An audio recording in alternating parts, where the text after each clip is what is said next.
Apex Construct review for PlayStation VR. Let's begin!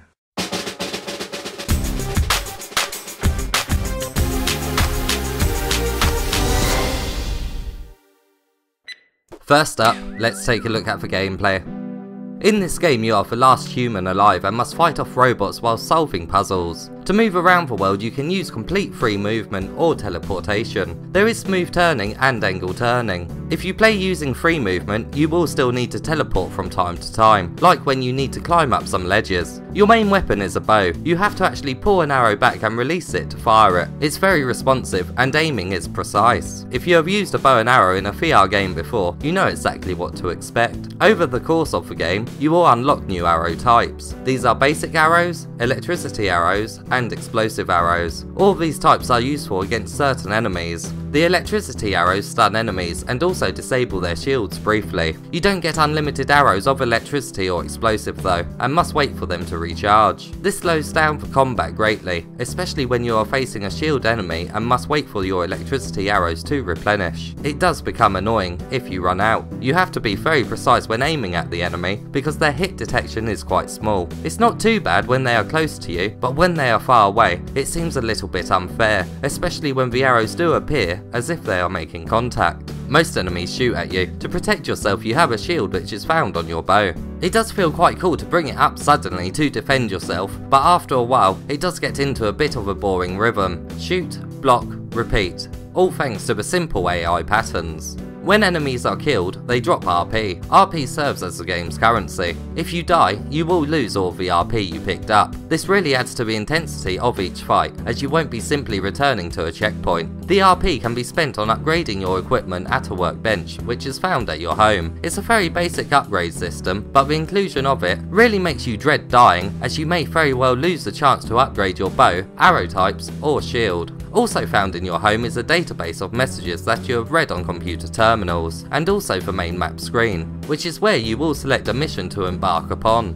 Each location has terminals you can and quite often must interact with to proceed, as they may open up a door or may contain a password. You type certain words to bring up different files. Unfortunately, typing is very awkward, and I'll explain why in the setup and control segment of the review. You will be doing a lot of backtracking in this game, as new areas can be accessed with higher ranking key cards and power cores. You can carry these and other items by placing them in your inventory, which you can bring up at any time. Grabbing a key card and swiping it to open a door and then placing it back in your inventory just feels amazing, and this inventory system is actually my favourite one so far in a PSVR game. New areas are also opened up with the use of new arrow types. You will have to be very observant of your surroundings, as these blocked up areas could easily be missed. You can also find grenades and mines to use in the world. You simply chuck them to activate them. There's not too many lying around, but you can buy more from a vending machine. One is found in your home and some are found in mission locations.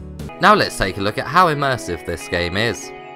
The story centres around you being the last human in the world. Two AIs are trying to convince you that the other one is not trustworthy. These AIs are called Mother and Father. The mystery surrounding the two really drives the story forward, and I was really quite unsure on who to trust, even though Mother is in charge of the robot army that roams the land. The world is great to explore and is very scenic. Although the world has been torn apart, the environment is very colourful. Vegetation is seen growing everywhere and waterfalls fall from the side of cliffs. It really does have some beautiful vistas. Most of the time, the depth is really good, as the areas you explore have quite narrow passages. There are a few open areas, and like most PSVR games, the background does become blurry in these moments. When pulling the arrows back slowly from the bow, the move controller rumbles. It really does feel like there is tension, although you most likely will be pulling back and releasing the arrows very quickly, and won't have time to fully appreciate the rumble effect. The physics engine can be a little off at times, like when enemies slip through scenery or when objects get stuck in another.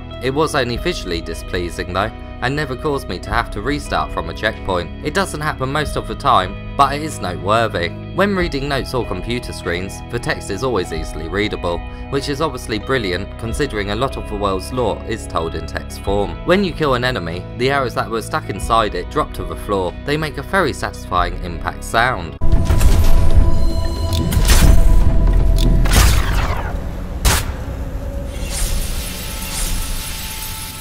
After an enemy has fired at you, the projectile does not make a sound as it's travelling, so when you get hit, it feels unfair and sudden. Most of the time, it's not a problem, as the enemies are usually right in front of you, but there is a part in the game where you must defend a tower, and enemies come from all directions. The robots are quite far away from you, and you don't hear their initial sound when they shoot. The robot dog-like enemies also don't make a sound when they run, and if they reach the tower, they explode, which eventually causes the tower to be destroyed and it's game over. This part of the game comes across very unfair, and because of the lack of sound, makes the game have a massive difficulty spike.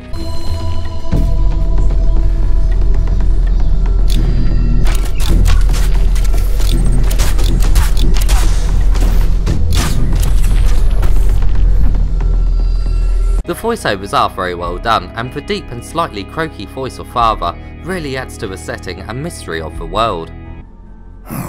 Wonderful. An actual human. You must feel so alone out here. Let me take you somewhere nicer. You must be Father's latest toy. Are you here to cause problems for me, just like the last one? The music heard during battles is fitting, but I think something a bit more fast-paced would have increased the tension.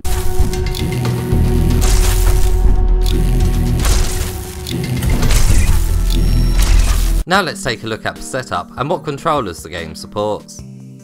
I played this game in a seated position just under 2 meters away from the camera. The head tracking was perfect and the game did not make me motion sick. There is quite a few options to make you more comfortable if you are known to get motion sick. If you are left-handed, you will be happy to know that there is an option for you. The game can be played in an easy, medium or hard mode. My playthrough was on for medium difficulty. You can select either a seated option or standing option, but each have their own positives and negatives. When you are standing, it is much harder to type on a keyboard. If you get too close to the desk, the camera jumps backwards, forcing you out of the scenery. The problem is that it doesn't do it straight away, and you could have already started typing, which is very annoying, especially if you hit the wrong key whilst you're forced back. Shooting the bow is much easier when standing, as you have a lot more room for your arm movements, resulting in the battles becoming easier. When you are seated, there will be a few drawers that cannot be opened, due to them being too low to the ground. Other objects in the world can be pulled towards you from far away, but handles you must actually collide with and grab. Typing on a keyboard can still be quite awkward when sitting down, and some terminals are also low to the ground, but not quite as low as drawers. But you will certainly have to lean forward and down to interact with some, and you will most likely need to be leaning forward for certain battles.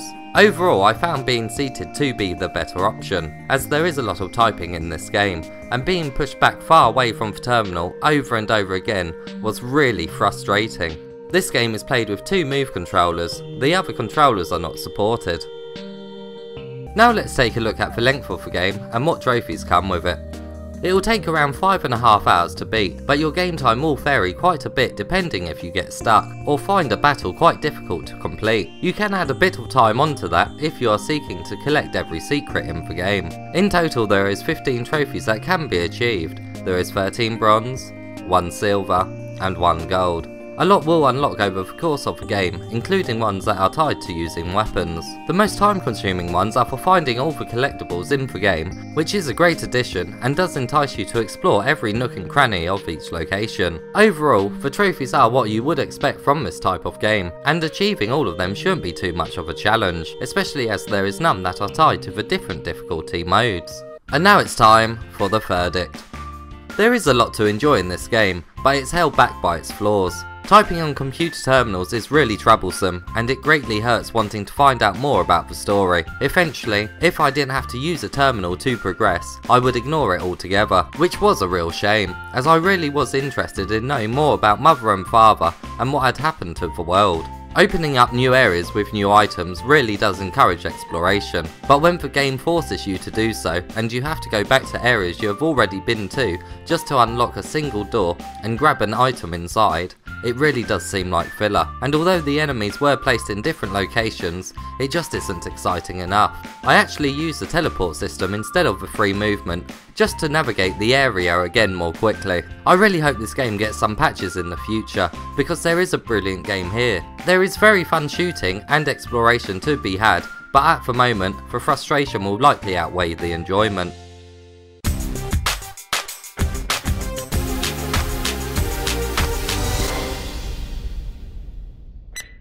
With future patches, I really do think this can be an amazing PSVR title. It really does have the fundamentals of a brilliant game. If you enjoyed this review, please give it a thumbs up and subscribe for more PlayStation VR content.